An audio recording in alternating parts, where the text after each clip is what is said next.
Assalamualaikum warahmatullahi wabarakatuh. Alhamdulillah.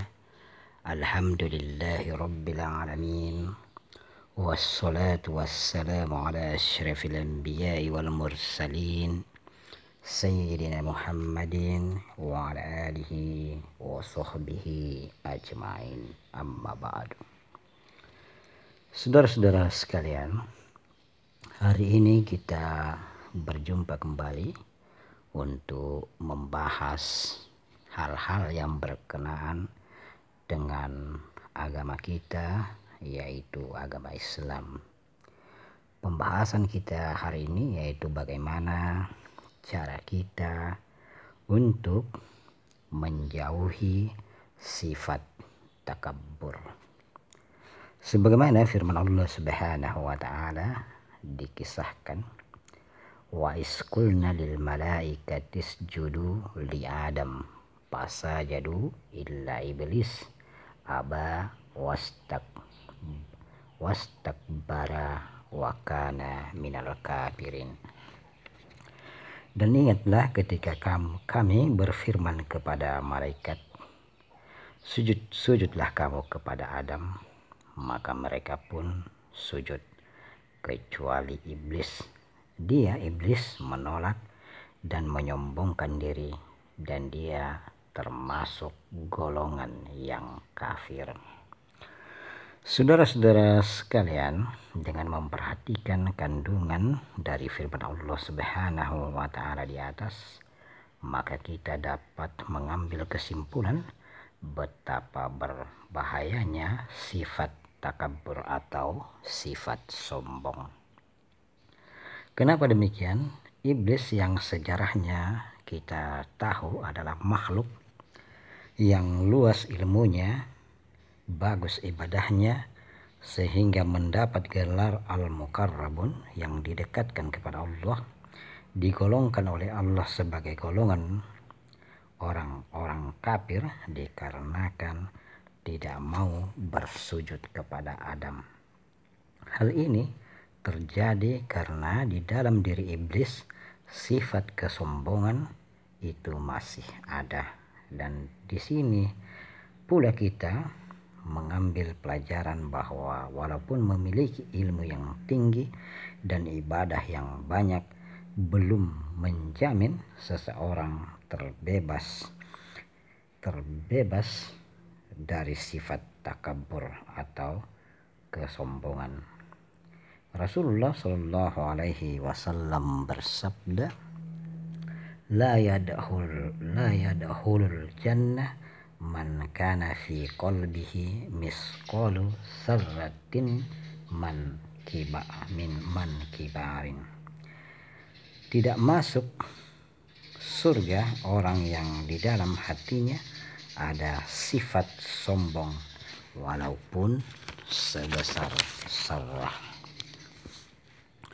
Olehnya itu, saudara-saudara sekalian, Allah Subhanahu wa taala juga menegaskan kepada kita dengan ayat kita bacakan di atas bahwa salah satu cara yang paling utama untuk menghilangkan sifat takabbur ialah memuliakan orang-orang yang dimuliakan oleh Allah Subhanahu wa taala.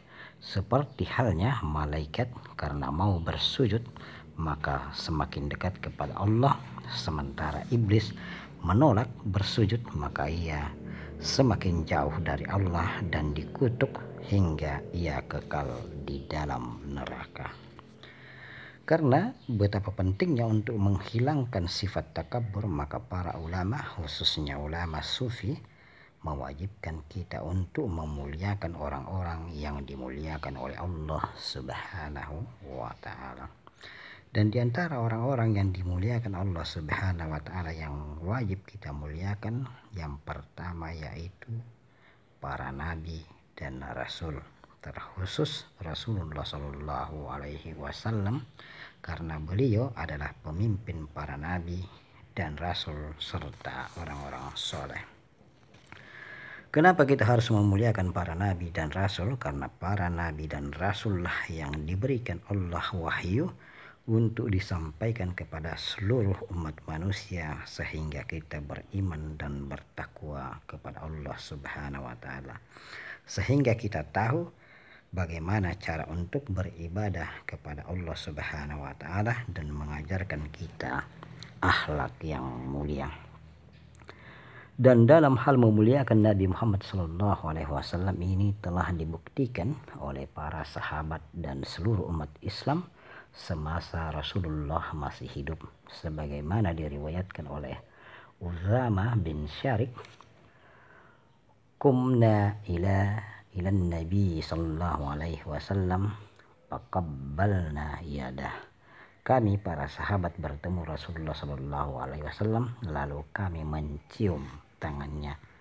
Dan masih banyak lagi bentuk kecintaan para sahabat kepada Rasulullah sallallahu alaihi wasallam, sampai banyak para sahabat yang mengorbankan harta dan tenaga serta pikiran untuk perjuangan dakwah Rasulullah sallallahu alaihi wasallam. Sehingga di dalam suatu riwayat mengatakan bahwa tidak ada seorang raja atau penguasa pun yang melebihi kemuliaan Rasulullah sallallahu alaihi wasallam di hadapan para sahabatnya. Lalu bagaimana dengan kita yang tidak berjumpa dengan Rasulullah sallallahu alaihi wasallam? Maka kita, saudara-saudara sekalian, harus senantiasa menjalankan apa yang telah disampaikan Rasulullah sallallahu alaihi wasallam dengan sekuat kemampuan kita, serta senantiasa mengirimkan sholawat kepada beliau. Yang kedua yang harus kita muliakan sebagai umat Islam yaitu para ulama.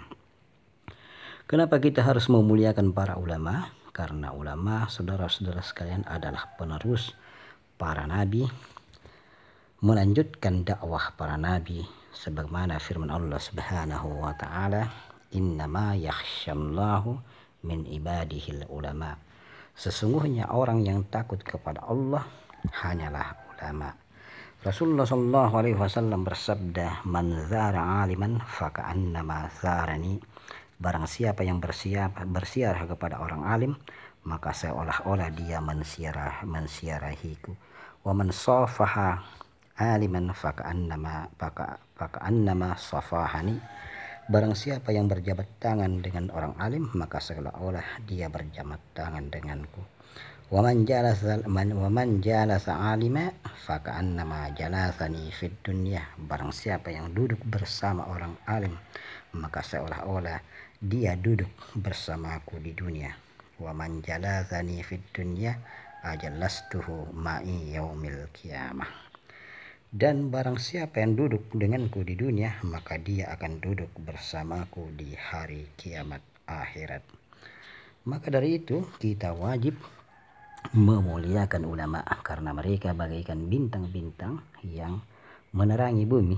Seandainya tidak ada para ulama, maka kita akan tersesat dari jalan Allah Subhanahu wa taala.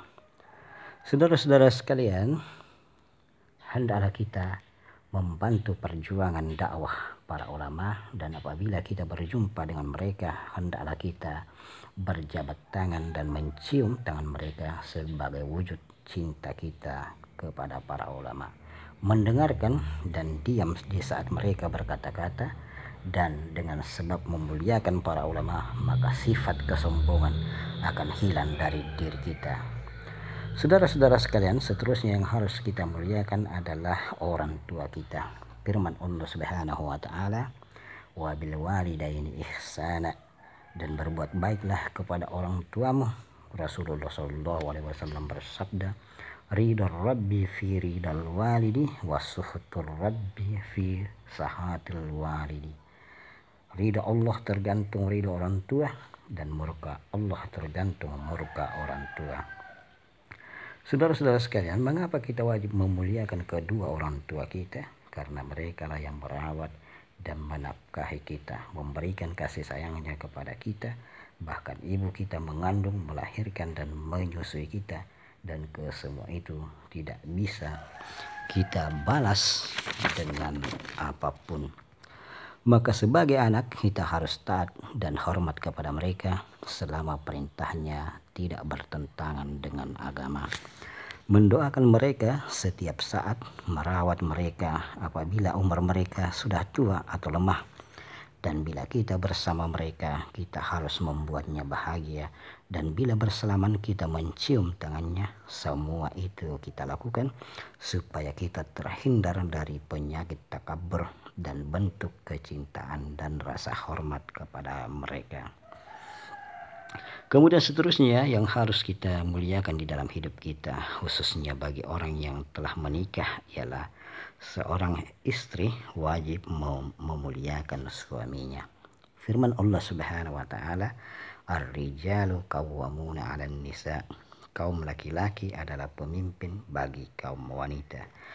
Rasulullah sallallahu alaihi wasallam bersabda, "Ayyuma amra'atin matat wa zawjuha an haradin wa dahalatil jannah."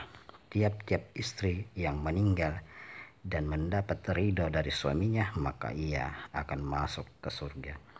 Olehnya itu, saudara-saudara sekalian, seorang istri wajib melayani dan menghormati suaminya serta menjaga kehormatan dirinya dan memelihara dan merawat anak-anaknya dengan baik sesuai yang dicontohkan oleh Rasulullah Shallallahu Alaihi Wasallam. Dan apabila bersama suaminya, hendaklah dia menyenangkan hati suaminya, dan apabila bersalaman hendaklah mencium tangan suaminya. Kesemuanya itu adalah jalan seorang istri untuk mencapai ridho dari suaminya yang akan mengantarkannya ke surga Allah Subhanahu wa taala. Kenapa demikian, saudara-saudara sekalian? Karena suami mempunyai tanggung jawab yang besar terhadap keluarganya, yaitu tanggung jawab dunia dan akhirat. Di dunia ini seorang suami harus memenuhi kebutuhan keluarganya, sedang di akhirat suami harus memastikan keselamatan keluarganya. Jadi mari saudara-saudara sekalian, kita menghormati dan memuliakan orang-orang yang dimuliakan Allah Subhanahu wa taala, mendoakan mereka, mencium tangan mereka, mensiarahi mereka baik masih hidup ataupun sudah wafat, agar kita termasuk orang-orang yang dijauhkan Allah Subhanahu wa taala dari sifat takabur. Dan kita akhiri perjumpaan kita hari ini. Mudah-mudahan Allah Subhanahu wa taala memberikan kasih sayangnya kepada kita dan menjauhkan kita dari sifat sombong atau takabur. Wabillahi taufiq wal hidayah. Wassalamualaikum warahmatullahi wabarakatuh.